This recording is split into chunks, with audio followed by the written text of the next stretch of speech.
సూర్యచంద్రరావు గారు ఒక పాట పాడండి. పాడతాను గారు. పాడండి. స్తుతియో మహిమ ఘనత నీకే యుగ యుగముల వరకు ఎంతో నమ్మదగిన దేవా, ఎంతో నమ్మదగిన దేవా, మా దేవుడవై మాకిచ్చితివి ఎంతో గొప్ప శుభదినము. మా దేవుడవై మాకిచ్చితివి ఎంతో గొప్ప శుభదినము. మేమందరము ఉత్సాహించి సంతోషించెదము. మేమందరము ఉత్సాహించి సంతోషించెదము. కొనియాడెదము మరువబడని మేలులు చేచెనని. కొనియాడెదము మరువబడని మేలులు చేచెనని. స్తుతియు మహిమ ఘనత నీకే యుగ యుగముల వరకు ఎంతో నమ్మదగిన దేవ, ఎంతో నమ్మదగిన దేవా. నీవొక్కడవే గొప్ప దేవుడవు, ఘన కార్యములు చేయుదువు. నీవొక్కడవే గొప్ప దేవుడవు, ఘన కార్యములు చేయుదువు. నీదు కృపయే నిరంతరము నిలచియుండునుగా. నీదు కృపయే నిరంతరము నిలచియుండునుగా. నిన్ను మేము ఆనందముతో ఆరాధించెదము. నిన్ను మేము ఆనందముతో ఆరాధించెదము. స్తుతియు మహిమ ఘనత నీకే యుగ యుగముల వరకు ఎంతో నమ్మదగిన దేవా, ఎంతో నమ్మదగిన దేవా. మంచిది, చక్కని పాట పాడిన. మాకు పరమ ప్రభుడవై నీ చిత్తము నెరవేర్చితివి. నీవే మాకు పరమ ప్రభుడవై నీ చిత్తము నెరవేర్చితివి. జీవమునిచ్చి నడిపించెదవు నీ ఆత్మ ద్వారా. జీవమునిచ్చి నడిపించెదవు నీ ఆత్మ ద్వారా. సేవించదము సమభూమి గల ప్రదేశములో నిన్ను.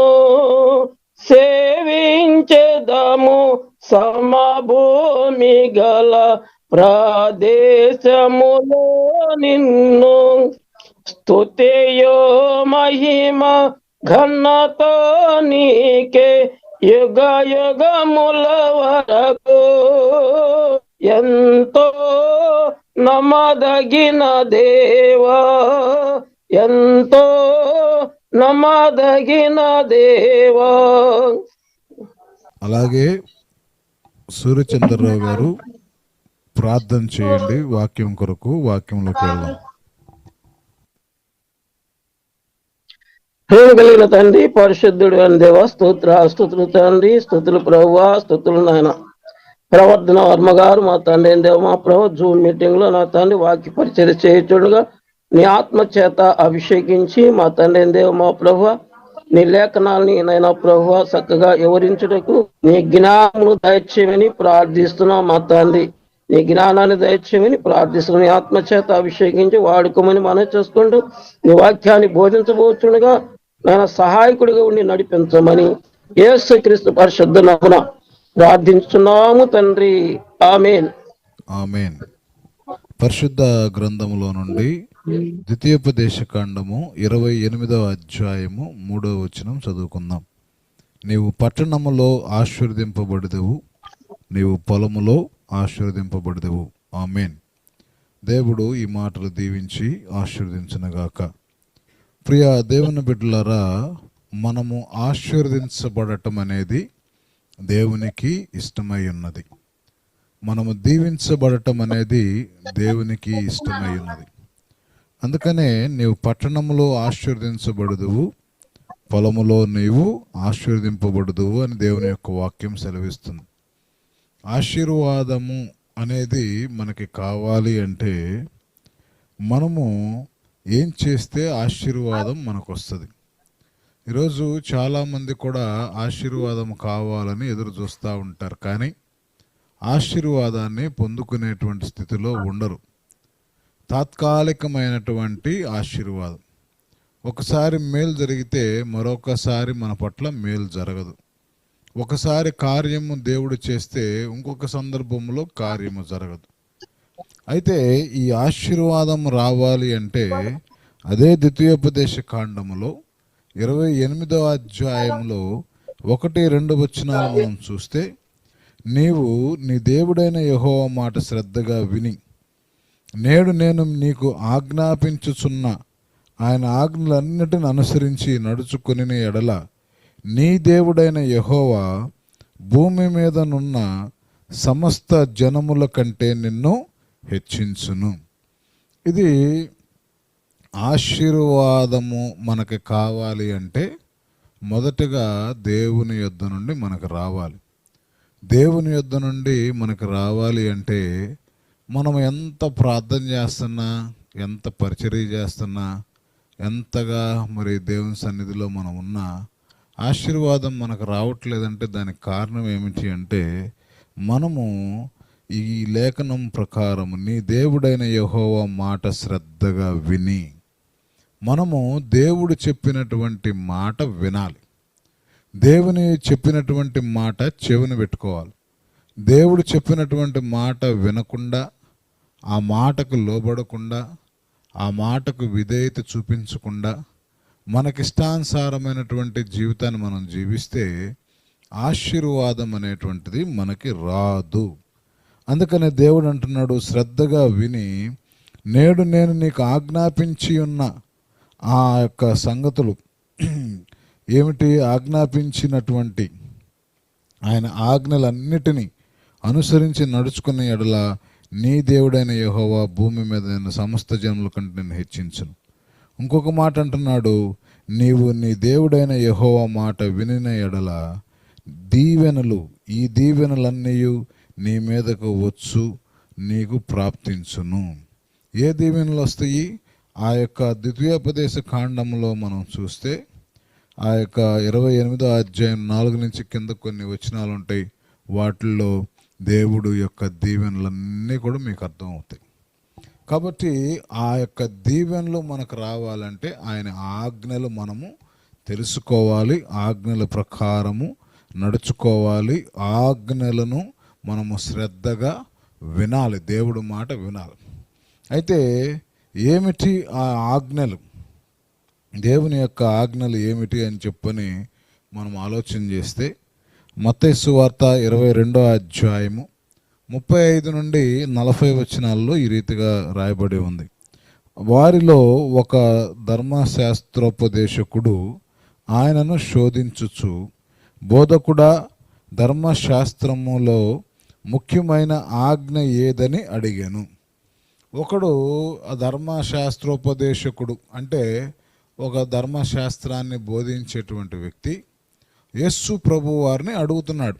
ఏమని అడుగుతున్నాడంటే, బోధకుడా, ధర్మశాస్త్రం అన్నిటిలో ముఖ్యమైనటువంటి ఆజ్ఞ ఏది, ఏం చేయాలి మేము, ఇంపార్టెంట్ ఏంటి అని చెప్పని అడిగినప్పుడు అందుకు యేసు ప్రభువారు ఆ ధర్మశాస్త్రోపదేశకుడికి ఏమని బదులిస్తున్నాడంటే, అందుకు ఆయన నీ పూర్ణ హృదయముతోనూ, నీ పూర్ణ ఆత్మతోనూ, నీ పూర్ణ మనసుతోనూ నీ దేవుడైన ప్రభువును ప్రేమింపవలనదియే. ఇది ముఖ్యమైనదియు మొదటినైన ఆజ్ఞ. అప్పుడు ఆ యొక్క ధర్మశాస్త్రాన్ని బోధించేటువంటి వ్యక్తితో దేవుడు ఏమంటున్నాడంటే, అయ్యా, ధర్మశాస్త్రం అన్నిటిలో కన్నా ముఖ్యమైనది ఏది ఆజ్ఞ అని అడిగావు కదా, అది ఏమీ లేదు. అందరికంటే ముందుగా, అన్నిటికంటే ముందుగా నీ పూర్ణ హృదయముతో, నీ పూర్ణ ఆత్మతో, నీ పూర్ణ మనస్సుతో నీ దేవుడైన ప్రభుని ప్రేమించాలి. ఇదే మొదటి ఆజ్ఞ. ఇది ఆజ్ఞ అంటే కంపల్సరీగా చేయవలసింది. బైబిల్లో ఒక మాట ఉంటుంది, ఏమనంటే ఆజ్ఞ అతిక్రమించారు. ఆజ్ఞ అతిక్రమించటమే పాపము. ఎవరైతే ఆజ్ఞ ప్రకారము నడుచుకోరో వారు పాపము చేసినట్టే. మరి మొదటి ఆజ్ఞ దేవుడు మనకిచ్చింది ఏమిటి? అన్నిటికంటే ఫస్ట్ నువ్వు దేవుణ్ణి ప్రేమించాలి. ఎలా దేవుణ్ణి మనం ప్రేమించాలి? అన్నిటికంటే ఫస్ట్ అసలు ప్రేమ అంటే ఏమిటి? ఏ ప్రేమతో దేవుని మనం ప్రేమించాలి అని చెప్పనంటే, చూడండి, పరిశుద్ధ గ్రంథంలో ఆ మాటను దేవుడు జ్ఞాపకం చేస్తూ ఉన్నాడు. అసలు ప్రేమ అంటే ఏమిటి? యోహాను సువార్త 4వ అధ్యాయము 8వ వచనములో అంటూ ఉన్నాడు, దేవుడు ప్రేమ స్వరూపి, ప్రేమ లేనివాడు దేవుణ్ణి ఎరగడు. దేవుడు ప్రేమ స్వరూపి అని చెప్పుని దేవుని యొక్క వాక్యము సెలవిస్తూ ఉంది.